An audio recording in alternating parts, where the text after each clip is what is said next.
Well, I want to take this opportunity to pay special tribute to High Chief Raymond. I've known him for quite a long time during the Second Republic, I think, and he impressed me as a very good man.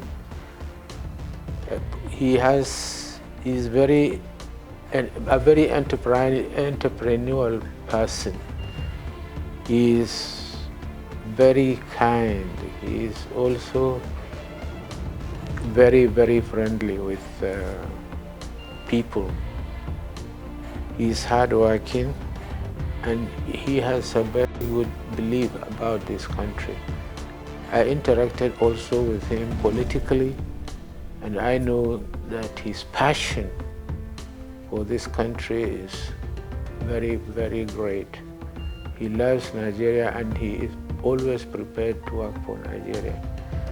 It's one of the testimonies of his entrepreneurship is the establishment in the media industry, radio, television. Today he has succeeded in bringing some of the best in this country, and this credit goes to him.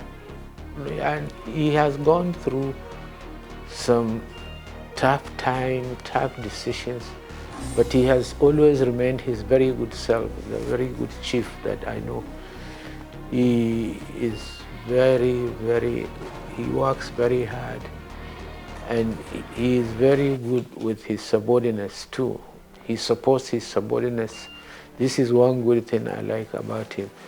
So I want to seize this opportunity to wish him well and to continue to urge him to continue working for the sake of this country.